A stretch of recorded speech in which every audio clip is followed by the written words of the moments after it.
tardes, queridos hermanos, amigos, hermanos de otras congregaciones que nos visitan.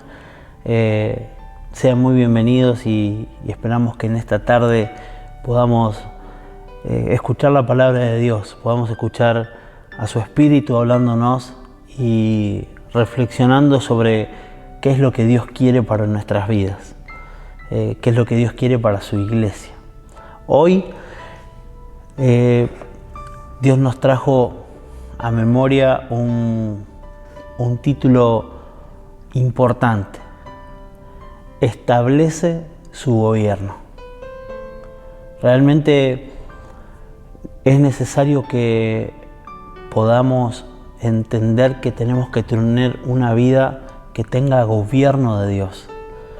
Cuando vamos por la vida sin poder tener algo a alguien a quien a rendirle cuentas o decir esto no es lo que estaba preparado para mí, comenzamos a ver que nos encontramos con vidas sin sentido, sin propósito, vidas que no tienen gobierno, son vidas que están dispuestas a cambiar todos los días de hábitos, de valores, y lamentablemente no siempre podemos encontrar en la vida valores buenos, principios buenos, obras buenas.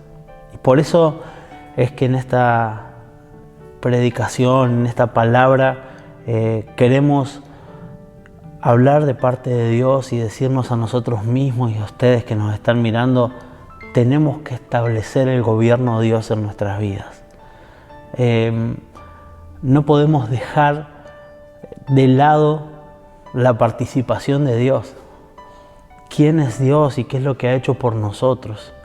Sobre todo nosotros que somos sus hijos, que Él ha pagado un precio por redimirnos, por rescatarnos. No podemos mirar hacia otro lado y pretender que Dios bendiga nuestras vidas igual. Por eso es necesario que establezcamos su gobierno en nuestras vidas, en nuestro hogar y en aquel lugar donde nos movemos a diario.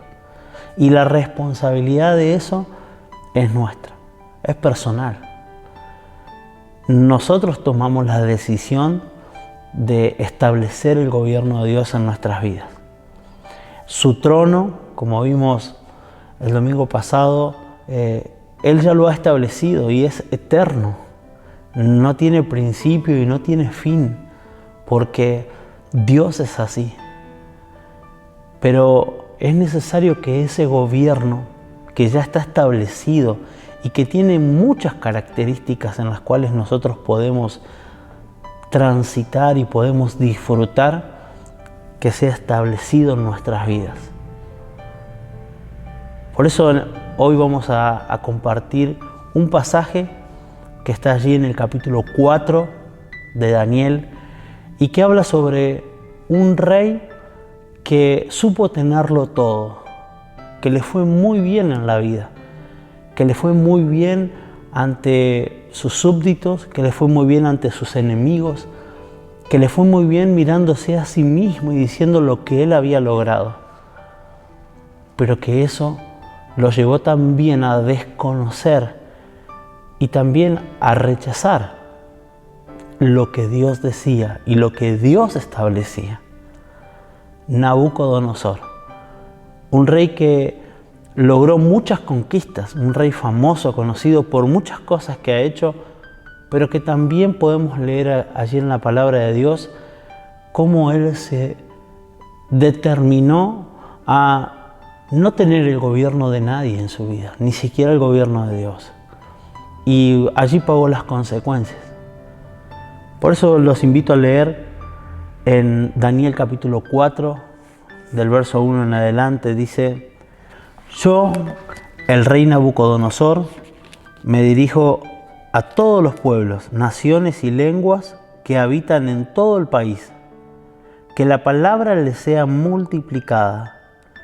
Es conveniente que yo dé a conocer las señales y milagros que el Dios Altísimo ha hecho conmigo. Cuán grandes son sus señales y cuán prodigiosas sus maravillas. Su reino es un reino sempiterno, Su señorío va de generación en generación. Yo, Nabucodonosor, gozaba en mi palacio de tranquilidad y prosperidad. Pero tuve un sueño que me espantó y mientras yacía en mi lecho, las imágenes de visiones que pasaban por mi cabeza me dejaron perturbado. Por eso mandé que se presentaran ante mí todos los sabios de Babilonia, para que me dieran a conocer la interpretación del sueño. Y vinieron magos, astrólogos, hechiceros y adivinos, y yo les conté mi sueño, pero ellos no me pudieron decir lo que significaba. Finalmente se presentó ante mí Daniel, también llamado Beltsasar, como el nombre de mi Dios, en quien habita el espíritu de los dioses santos. Yo le conté mi sueño y le dije: Beltsasar, jefe de los magos, según entiendo, en ti radica el espíritu de los dioses santos, y ningún misterio te es oculto. Hazme saber qué significan las visiones que he tenido en mi sueño. Lo que yo veía en mi mente mientras estaba en mi lecho es lo siguiente. Me parecía ver que en medio de la tierra había un árbol de gran altura. Este árbol crecía y se hacía fuerte, y su copa llegaba hasta el cielo. Se podía ver desde los lugares más lejanos de la tierra. Era de hermoso follaje y de abundante fruto, y de él podían alimentarse todos. Todas las bestias se refugiaban bajo su sombra. En sus ramas anidaban las aves del cielo, y de él se alimentaba la humanidad entera. Mientras yacía en mi lecho, en las visiones de mi mente vi descender del cielo a un vigilante santo. A gran voz clamaba: derriben el árbol y córtenle las ramas. Quítenle el follaje y esparzan su fruto. Espanten a las bestias que yacen bajo su sombra y a las aves que anidan en sus ramas. Pero dejen en la tierra solo la cepa de sus raíces y sujétenlas con cadenas de hierro y de bronce entre la hierba del campo. Dejen que lo empape el rocío del cielo y que crezca entre las bestias y entre la hierba del campo. Que cambie su corazón humano y se le dé un corazón de bestia, y que transcurran sobre él 7 tiempos. Esta sentencia la ha decretado los vigilantes y los santos han ordenado ejecutarla para que todos los seres vivos reconozcan que el Altísimo es el Señor del reino de los hombres y que Él entrega este reino a quien Él quiere y entroniza en él al hombre más humilde. Yo, el rey Nabucodonosor, he tenido este sueño y tú, Beltsasar, me dirás qué es lo que significa, porque todos los sabios de mi reino no han podido decírmelo, pero tú sí puedes dármelo a saber, porque en ti habita el espíritu de los dioses santos. Durante casi una hora, Daniel, también llamado Beltsasar, quedó atónito y sus pensamientos los perturbaban. Pero el rey le habló y le dijo: Beltsasar, que no te perturben ni el sueño ni su interpretación. Beltsasar respondió y dijo: Mi señor, que el sueño y su interpretación se hagan realidad en tus enemigos y en los que mal te quieren. El árbol que viste crecer y hacerse fuerte y cuya copa llegaba hasta el cielo y podía verse de los lugares más lejanos de la tierra, y cuyo follaje era hermoso y su fruto abundante, y del cual se alimentaban todos y bajo cuya sombra se refugiaban las bestias del campo, y en cuyas ramas anidaban las aves del cielo, es su majestad, que ha crecido y se ha hecho fuerte, pues su grandeza ha aumentado hasta alcanzar el cielo, y su dominio llega hasta los confines de la tierra.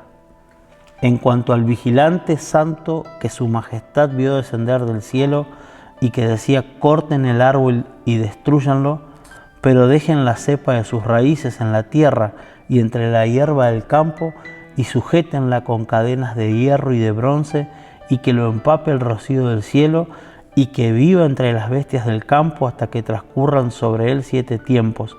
La interpretación es la siguiente: el Altísimo ha dictado su sentencia sobre su majestad, mi Señor, y su majestad será expulsado de entre los hombres y habitará entre las bestias del campo. Lo alimentarán con la hierba del campo como a los bueyes, y se bañará con el rocío del cielo. 7 tiempos transcurrirán hasta que su majestad reconozca que el Altísimo es el Señor del reino de los hombres y que Él entrega ese reino a quien Él quiere. En cuanto a la orden de dejar en la tierra la cepa de las raíces del mismo árbol, eso significa que el reino de su majestad se mantendrá firme, luego de que su majestad reconozca que quien gobierna es el cielo. Por lo tanto, acepte su majestad mis consejos y redima sus pecados impartiendo justicia y sus iniquidades tratando a los oprimidos con misericordia, pues tal vez así su tranquilidad se vea prolongada. Todo esto le sucedió al rey Nabucodonosor, pero 12 meses después, mientras éste se paseaba por el palacio real de Babilonia, exclamó: ¿acaso no es esta la gran Babilonia que con la fuerza de mi poder y para gloria de mi majestad he constituido como sede del reino? Todavía estaba hablando el rey cuando del cielo vino una voz que decía: a ti, rey Nabucodonosor, se te hace saber que el reino se te ha arrebatado. Serás expulsado de entre los hombres, vivirás entre las bestias del campo y te alimentarás como a los bueyes. Pasarán 7 tiempos sobre ti, hasta que reconozcas que el Altísimo es el Señor del reino de los hombres y que Él entrega este reino a quien Él quiere. En este mismo instante se cumplió esta sentencia sobre Nabucodonosor, y éste fue expulsado de entre los hombres y se alimentaba de hierba como los bueyes, y su cuerpo se empapaba con el rocío del cielo, hasta que el pelo le creció como plumas de águila y las uñas como las garras de las aves. Pero al fin del tiempo, yo, Nabucodonosor, levanté los ojos al cielo y recobré la razón. Bendije entonces al Altísimo, alabé y glorifiqué al que vive para siempre, cuyo dominio es sempiterno y cuyo reino permanece por todas las edades. Todos los habitantes de la tierra son considerados como nada. El Altísimo hace lo que Él quiere con el ejército del cielo y con los habitantes de la tierra, y no hay quien pueda impedírselo ni cuestionar lo que hace. En ese mismo instante recobré la razón y la majestad de mi reino, junto con mi dignidad y mi grandeza. Y mis gobernadores y mis consejeros acudieron a mí, y fui restablecido en mi reino, y se me dio mayor grandeza. Por eso yo, Nabucodonosor, alabo y engrandezco y glorifico al reino del cielo, porque todas sus obras son verdaderas y sus caminos justos, y Él puede humillar a los que se muestran soberbios. Este rey, Nabucodonosor, un hombre con majestad, con fuerza, con poder, con una alta estima, con una gran reputación, con un gran ejército, con muchos bienes, con muchos tesoros, con muchas ideas, pero con la falta del gobierno de Dios. Y Dios, que está por encima de todos los gobiernos de la tierra, mirándolo y así todo, tratando de que pueda entender, aconsejándolo en un sueño con una interpretación, para que vea que el cielo gobierna sobre todos los reinos de la tierra.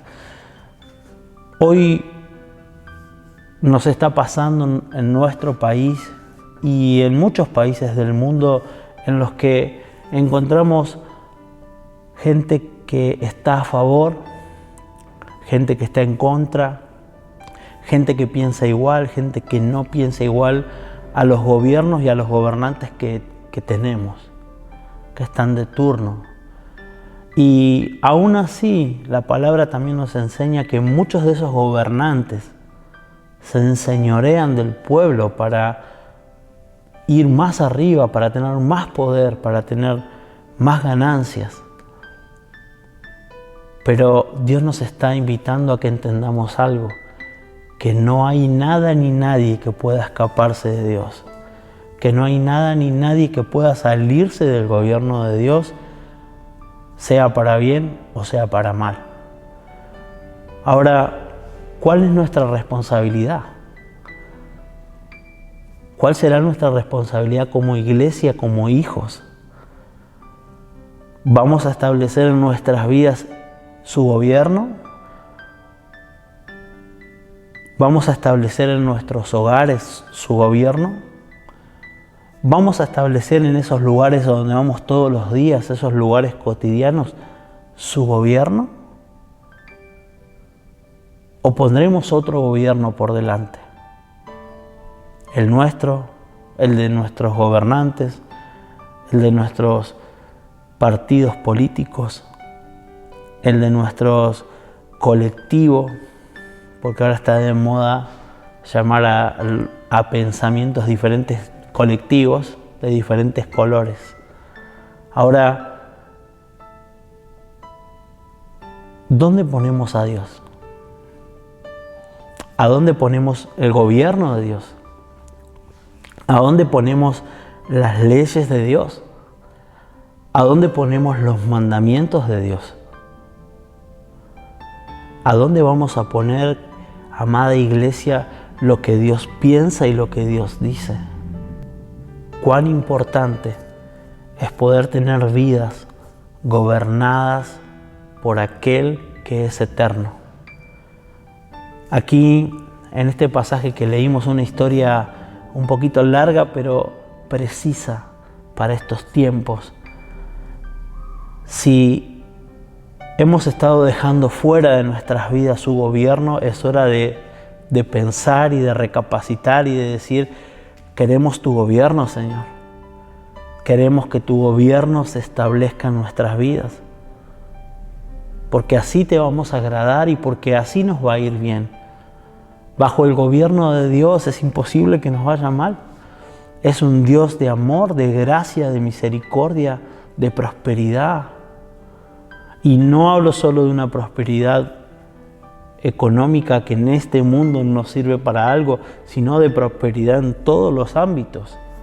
Ser prósperos en tener gozo, ser prósperos en el amor, ser prósperos en tener paz, ser prósperos en tener más del Espíritu Santo, ser prósperos en esta vida espiritual que Él nos ha regalado y que Él ha diseñado para nosotros. Por eso pensaba en este día en animarte a que sea el gobierno de Dios el que gobierne tu vida, tu hogar y ese lugar donde todos los días estás, tu trabajo, tu escuela. Es hora de poner el gobierno de Dios de manifiesto. Es hora de poner el gobierno de Dios a la luz de la gente. Y eso únicamente no lo podemos escribir en una hoja y mostrarlo. Tenemos que vivirlo. Nabucodonosor era un rey que tenía todo a disposición, pero cada vez que algo sucedía, él se jactaba de que gracias a él sucedían las cosas. Y así fue dejando de lado a un Dios que él conocía, porque él conocía a Daniel, porque sabía las maravillas que Dios había hecho con Daniel y con sus amigos, de las cosas que Dios había librado a Daniel y a sus amigos, milagros. Y por eso, a pesar de todo eso, Nabucodonosor tomó, a pesar de esta advertencia en la que Dios se reveló en un sueño, y Daniel se lo pudo interpretar y le dijo: Señor, su majestad ese árbol grande, frondoso, que abunda en frutos y de la cual comen las bestias y todos los seres humanos, eres tú. Tú has sido preparado para eso, pero hay algo en lo que estás fallando, en no reconocer que todo lo que tienes y todo lo que puedes dar viene del cielo. El cielo gobierna. Y por eso, hasta que no reconozcas que el cielo gobierna, tu vida va a cambiar. Tu vida va a ser diferente. Vas a comenzar a pasar necesidad. Para que puedas entender a aquellos que también tienen necesidad y que claman a Dios por esas necesidades.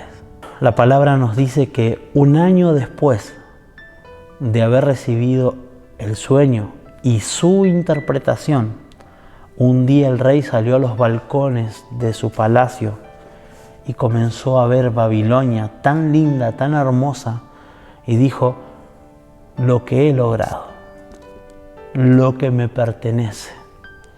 Esto es tan maravilloso y tan lindo porque lo he hecho yo.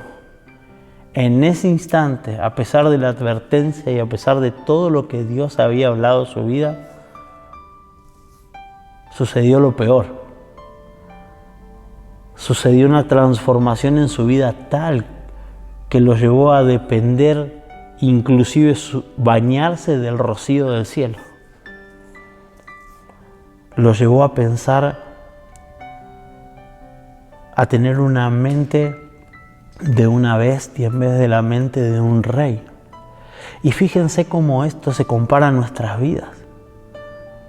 Cuando nosotros hemos conocido al Señor y somos miembros de su familia, somos sus hijos, hemos gustado del Espíritu Santo, viviendo nuestras vidas, despertando dones, viendo milagros, muchas veces creemos que lo que nosotros decimos y pensamos es más importante que lo que Dios ha dicho y que lo que Dios piensa. Y allí es donde nuestras vidas comienzan a ser transformadas, porque comienzan a separarse de lo que Dios ve, de lo que Dios piensa, de lo que Dios ha planificado. Tenemos que trabajar arduamente en nuestra mente, en nuestro corazón. Tenemos que comenzar a tomar decisiones firmes, acertadas en cuanto a buscar y a conocer la voluntad de Dios. No puede haber gobierno ni puedo establecer el gobierno de Dios si no sé qué es lo que Dios piensa, si no sé qué es lo que Dios dice. No puedo establecer gobierno de Dios en mi vida si no conozco su voluntad, si no la practico. Podemos tener dos opciones: conocer y no practicar, o no conocer y no practicar. Por eso es tan importante que comencemos a tomar decisiones y comencemos a llenar nuestra vida de su palabra, pasar tiempo con Él, conocerle, que Él nos hable, que Él nos diga el cómo, el cuándo, conocer los tiempos.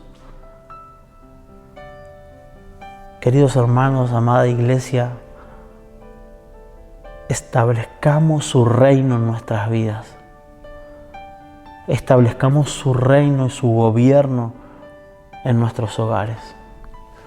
Establezcamos su reino y su gobierno allí donde vamos todos los días a trabajar, a estudiar.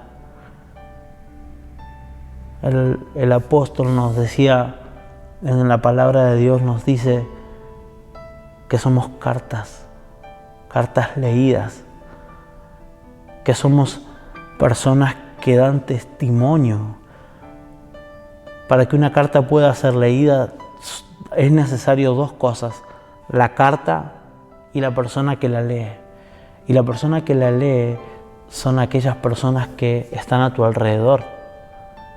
Ellos leen lo que tú eres, cómo te manejas, qué es lo que haces, qué es lo que dices. Allí es donde el gobierno de Dios tiene que comenzar a llevarnos y a guiarnos por los caminos de Dios. El Señor Jesús le decía a sus discípulos: los que hacen la voluntad de mi Padre, esos son mis hermanos, mis hermanas y mi madre. Los que hacen la voluntad de mi Padre. Pertenecemos a la familia de Dios. Somos parte de su reino. Y por lo tanto es necesario que nuestra vida la pongamos bajo el gobierno de Dios, para ser gobernados por Dios, para ser guiados y llevados por Dios. Siempre hablamos de que Dios no quiere gobernar mi vida porque lo hace más grande a Él. Al contrario, Dios se revela a nuestras vidas, Dios muestra su voluntad a nuestras vidas porque nos hace mejor a nosotros, porque nos hace bien a nosotros. En este mundo estamos acostumbrados a pensar muy humanamente, a pensar como Nabucodonosor. Nos llenamos de humanidad. Y a pesar de que Dios le advirtió a Nabucodonosor en su inmensa humanidad, 12 meses después se olvidó.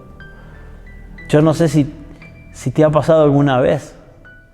No sé si alguna vez te has desviado de los caminos de Dios.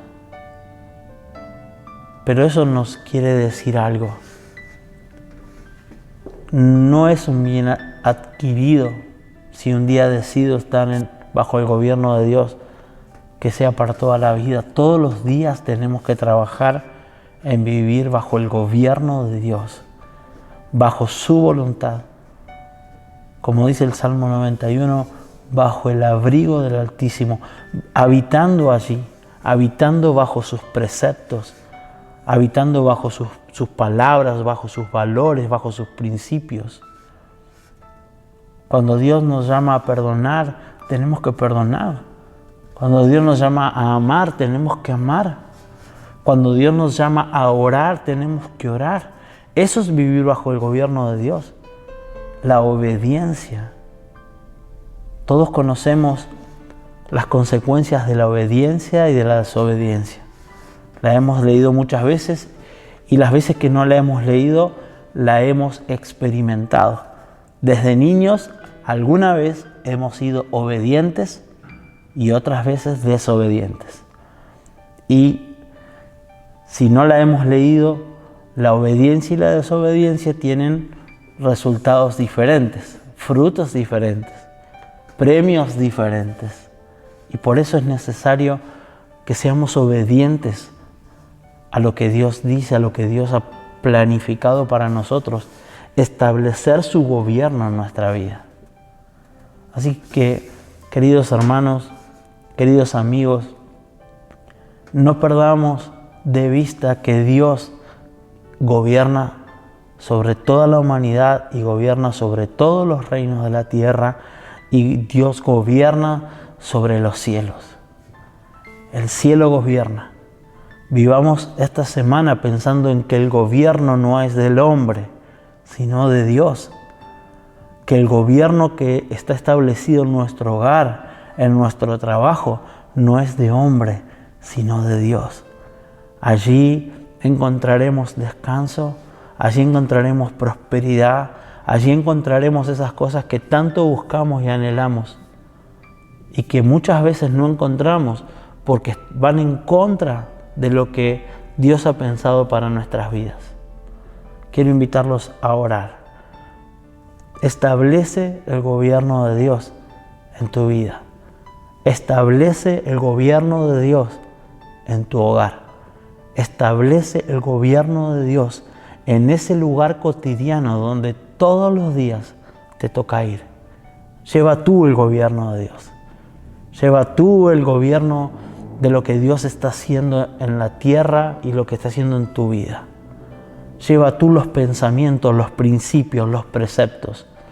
No repitamos lo que hizo Nabucodonosor.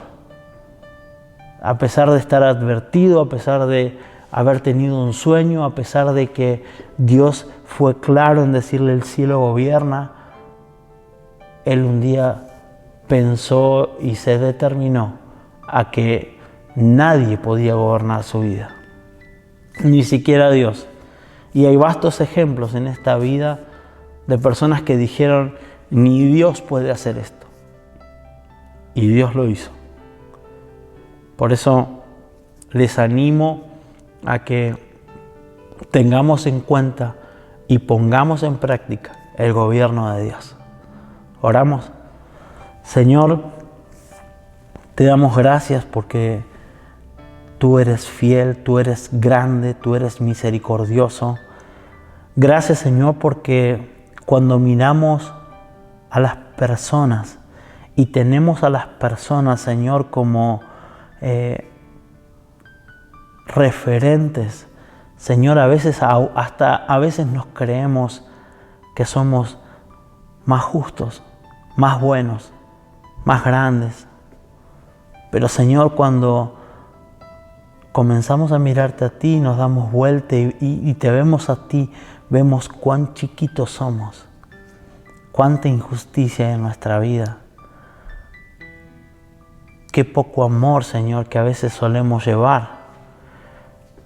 Y, Señor, por eso en esta noche queremos pedirte, en el nombre de Jesús, que tú obres en nuestra mente y en nuestro corazón, que obres en nuestro espíritu, Señor, y nos reveles tu gobierno.